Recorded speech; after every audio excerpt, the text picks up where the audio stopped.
Il est 19h, bonsoir à tous et bienvenue à votre édition sur la télévision du Burkina. Voici les titres. Près d'un an et demi après l'incendie qui a ravagé une partie du grand marché de Banfora, les autorités communales viennent de réhabiliter cette infrastructure. Les commerçants bénéficiaires des boutiques reconstruites ont reçu les clés et s'engagent à prévenir à l'avenir de tels sinistres. Et puis, en marge de la Semaine nationale de la citoyenneté, qui a eu lieu fin décembre dernier, le CERFI, Cercle d'études, de recherche et de formation islamique, a tenu à apporter sa contribution sur ce concept. Il a organisé pour cela une conférence à Bobo-Dioulasso dans les Hauts-Bassins ce 3 janvier 2017.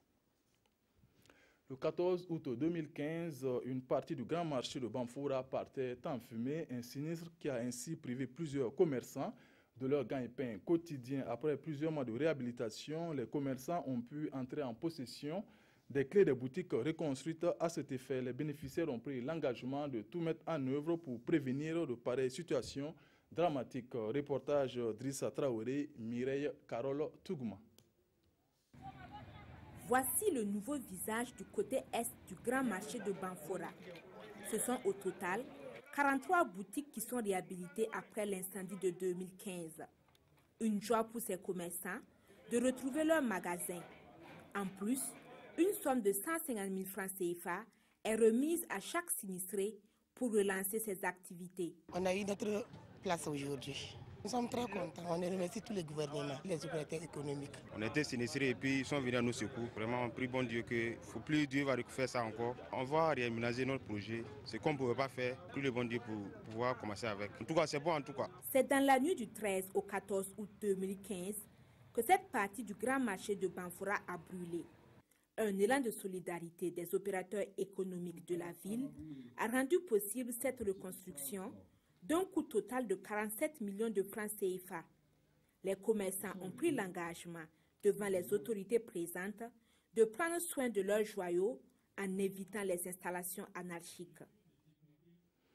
Les collectivités territoriales constituent le socle du développement du Burkina Faso dans le cadre du processus de décentralisation engagé. Le renforcement de leurs capacités est une nécessité, d'où un atelier d'information et d'échange avec les acteurs de la dépense publique tenu à Dédougou, à l'initiative de l'agence régionale du Fonds permanent pour le développement des collectivités territoriales, Aïcha Dianda.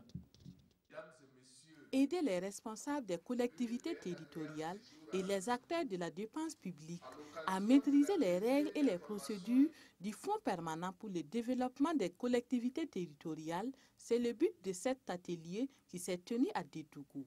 C'est avec beaucoup d'intérêt que les maires, les secrétaires généraux des mairies et les agents des finances ont participé à la rencontre. Notre objectif, c'était d'échanger avec ces acteurs pour qu'ils puissent s'approprier des procédures et des modalités de financement du fonds permanent afin que les projets qui seront soumis au fonds permanent soient de qualité.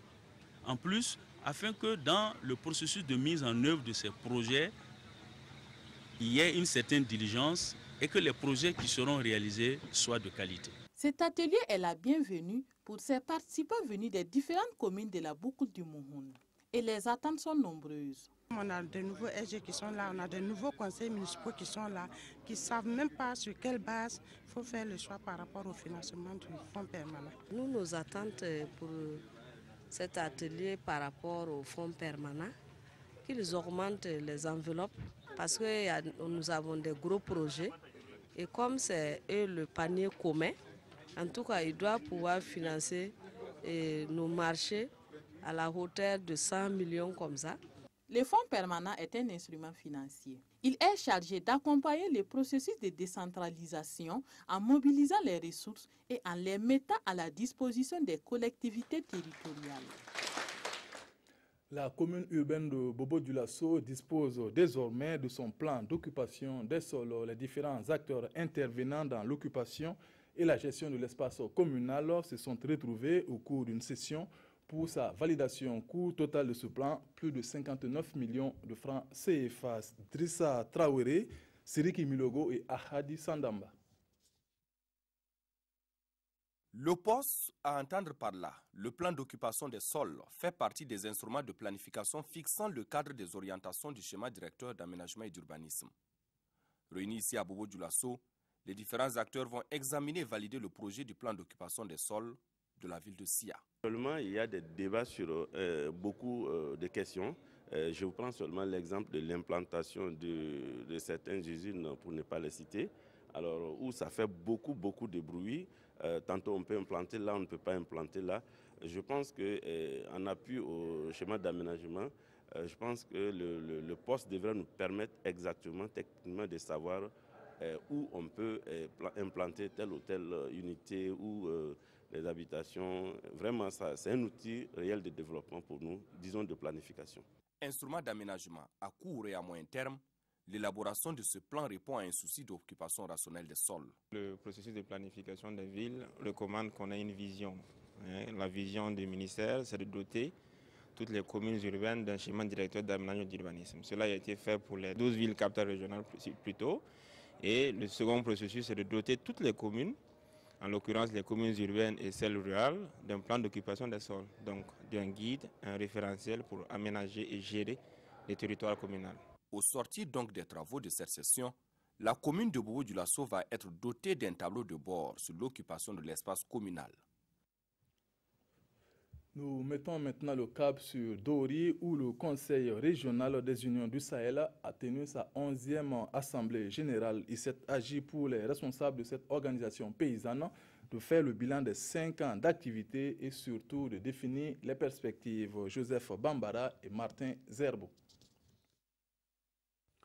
Ces délégués du Conseil régional des Unions du Sahel CRUS ainsi que ses représentants de l'administration sont réunis dans le cadre de l'Assemblée générale ordinaire de l'année 2016 du CRUS. Cette rencontre 11e du genre vise à faire le bilan des activités menées en 2010 et 2016 par cette organisation paysanne.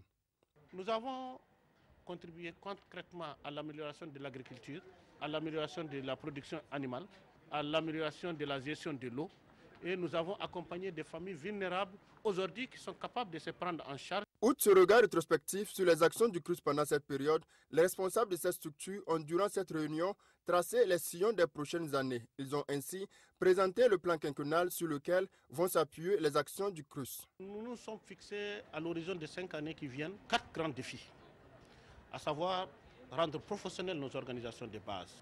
Nous sommes fixés également comme défi de renforcer la solidarité entre les membres.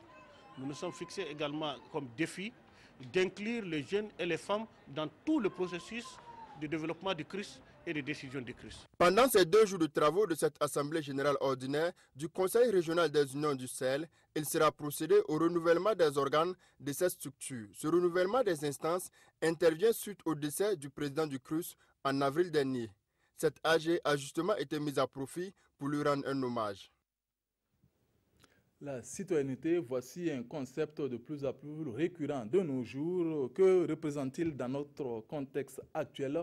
C'était le menu d'une conférence organisée à Bobo-Dioulasso par le CERFI, le Cercle d'études, de recherche et de formation islamique. Cette conférence s'est tenue en marge de la Semaine nationale de la citoyenneté. Plus de précision avec Martin Zerbo et Ali Traoré. L'incivisme et la délinquance sont devenus le quotidien de bon nombre de citoyens.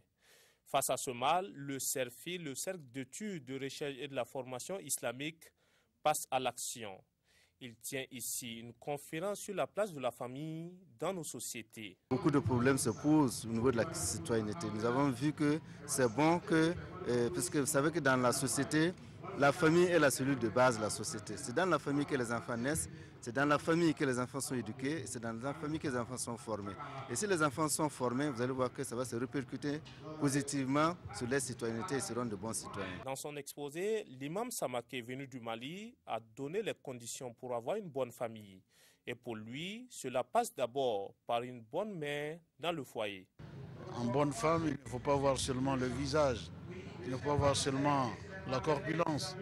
Il faut d'abord voir la situation sociétale, la situation culturelle, bref, la religion de la femme, l'origine de la femme, toutes choses qui sont recommandées par la religion. Parce qu'il faut que la femme soit une véritable partenaire de l'homme pour la famille future qui est appelée à venir. L'arrivée des premiers enfants interviennent dans ces conditions. Ça prouve que le couple est préparé pour l'éducation de cet enfant. Cette conférence de Bobo se tient en marge de la semaine de la citoyenneté, tenue du 26 au 31 décembre dernier à Ouagadougou sous le thème « Le foyer, socle de la citoyenneté ». Du sport pour clore cette édition, un marathon pour dire non aux violences faites aux femmes s'est couru ce 3 janvier à Banfora dans la région des Cascades. C'est une initiative du Centre d'information et de documentation citoyenne pour soutenir l'autre moitié du ciel. Drissa Traoré, Yaya Dembo Tamboura. Ces athlètes d'un matin qui prennent le départ pour ce marathon sont porteurs de messages. Sensibiliser la population pour l'abandon des violences sexistes et les inégalités de genre. À cela s'ajoute une autre lutte, celle qui entend combattre les différentes formes de violence faites aux femmes et aux filles, à savoir la pratique de l'excision, les mariages et ou les grossesses précoces. La compétition se déroule à travers les artères de la cité du paysan noir sur plusieurs kilomètres. Plus rapide que les autres, Yacouba Soulama arrive en tête. Je voudrais que les femmes soient aussi émancipées comme nous les garçons. Voilà pourquoi je les soutiens à courir. Chez les dames, Sanata Karama s'impose. Ces femmes et ces hommes qui ont couru ce matin, ils n'ont pas fait que courir. Ils sont désormais porteurs de messages, ils sont désormais engagés dans cette sensibilisation que nous avons entamée et je pense que notre message sera entendu pour la cause de la participation politique des femmes. Je demanderai aux autorités locales, surtout les maires, de songer beaucoup à l'émancipation de la femme, de les inclure dans presque toutes les activités de leur commune et de la région. Pour ces messagers, la lutte pour l'égalité du genre et des stéréotypes sexistes ne s'arrête pas là. Ils promettent de poursuivre la sensibilisation auprès de toutes les couches sociales. C'est la fin de cette édition. Merci de votre aimable attention. Abouakar Sagnon vous retrouve pour le 20h. Bonne suite de programme sur la RTV. Bonsoir.